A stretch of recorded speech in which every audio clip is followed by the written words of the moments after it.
Ever since I watched the movie Highlander, there has been one thing that kept me in the dark.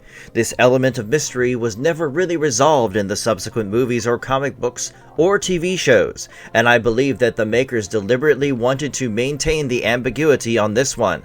Yes, I am talking about the Highlander Prize, the prize reserved for the winner of the vicious duels. Over the years, I have realized that the franchise treats this prize as a decisive moment because it impacts almost every major turn of events, starting from Kurgan to any evil immortal you can think of, like Gordon in the comic books. Everyone has their eyes set on the prize, and yet we are never clearly told what the prize really is. In this video, I will attempt to uncover this special secret to give you a better understanding of what makes the Immortals go against each other instead of a peaceful coexistence.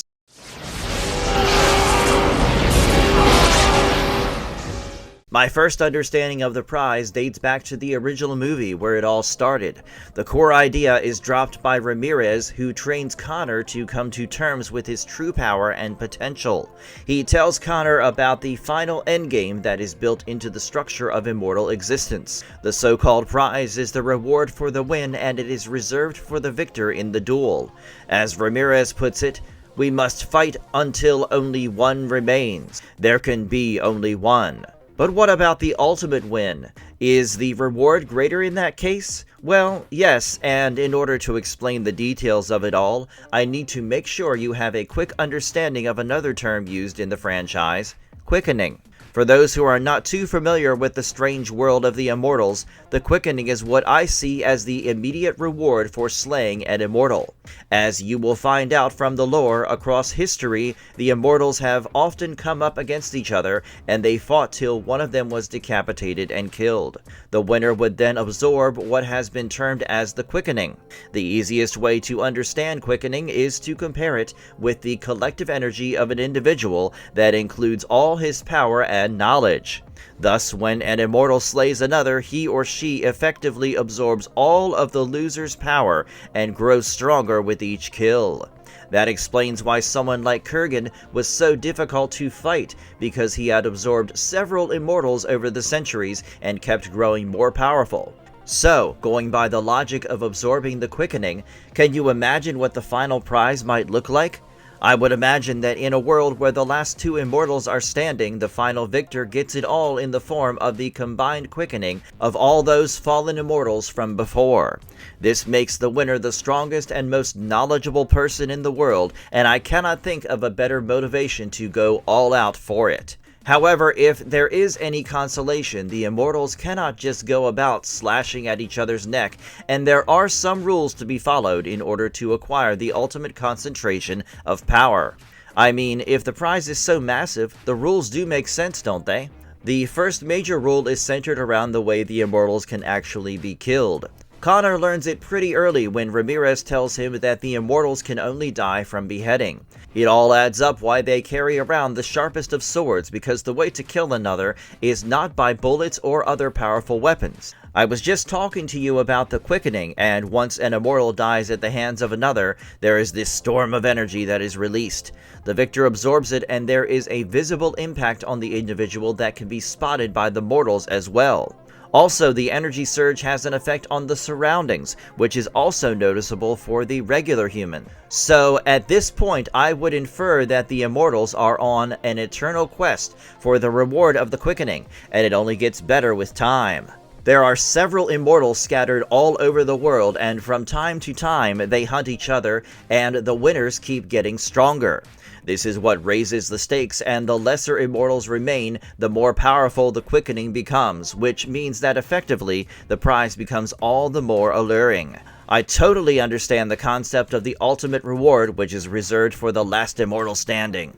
But is anybody above this maddening lust for power and glory? Well, yes, and the world of Immortals has the good and bad, just like the regular human world.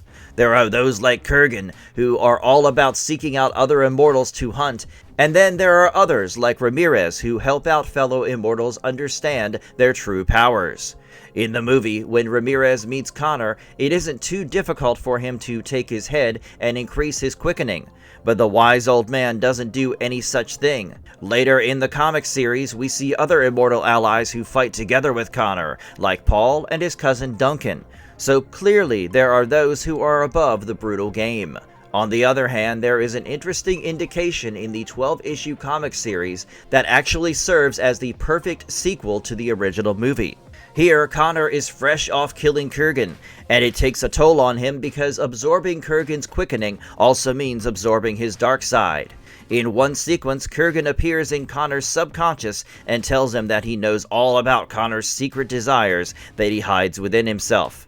Apparently, even Connor is not above the urge to slay other immortals and enjoy the quickening surge. So, the game clearly has rules, and some are not as evil as the others, but all of them have the secret desire to become the final one standing. This is what really makes me wonder what it would mean if someone ever achieved the ultimate prize.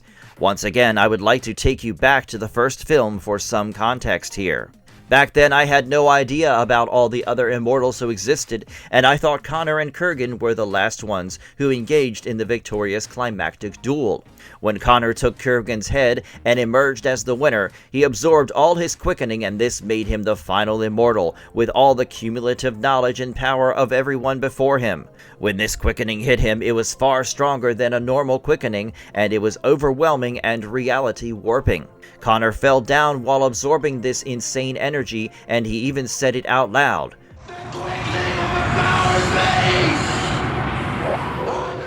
On the aftermath of this epic encounter, he described how it felt like. Everything's alive. The quickening overpowers me. All resistance is gone. I am generations being born and dying. The life force smothers me. I am all of them. I can feel everything. The movie ended with Connor with certain unique and special powers. He knew what anybody in the world was thinking, and he had the knowledge that far surpassed any mortal. He intended to use this ability in helping the world become a better place. I think it would be fair to say that back then, this is what they meant by the ultimate prize, something so extreme and godlike that it was worth fighting for, risking everything the Immortals stood for. But there is another side to the story, and I would be giving you half-baked information if I didn't cover the other aspect. What if our understanding of the ultimate reward is actually very different from the reality? Do you remember what Connor gained at the end of the first film? He might have become an all-knowing superhuman with godlike awareness, but he also became a mortal. It is said in the final moments of the original film that Connor is now a mortal man who can have children. The general lore around the Immortals across the franchise suggests the same. Earlier, we had learned that the Immortals could not have children, something that pained Connor when he spent years with the love of his life in the Scottish Highlands. After earning the ultimate reward, Connor could effectively have children with his love interest Brenda, and he also could age normally.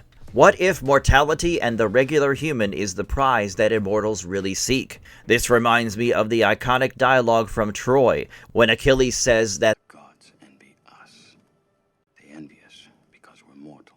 Is eternal life not tiring? Well, imagine for a second carrying all your pain and trauma forever, and there will be nothing to look forward to after a point. Me? I would enjoy a limited life with some memories that I can take to the grave, and I find it far more precious than existing timelessly. If indeed mortality and a regular human life with children is the grand prize awaiting an immortal, then I have to say the makers are quite philosophical and intelligent about this one. Another thing I thought I would touch upon is the possibility of the ultimate reward being used for evil. It has been said that the final winner will have enough power to conquer or destroy humanity, and this makes the good Immortals like Ramirez take it upon themselves to make sure that the evil ones like Kurgan do not win. If Kurgan had been the winner, he planned to subject humanity to eternal darkness, and this increases the stakes even further because it is no longer just personal. With the kind of awareness and strength Connor gained, Kurgan could have left behind a trail of devastation, which makes the concept of power in the right hands an important clause in the Battle of Immortals. Lastly, I thought I would also explore the quickening concept as shown in Highlander 2, but I have changed my mind. The whole concept of the Immortals being aliens from the planet Zeist is so absurd that the franchise itself ignores the entire lore, and it makes no sense for me to dwell on that. Once again, I would strongly recommend reading the 12-issue comic series Highlander as the rightful sequel over the disastrous movie.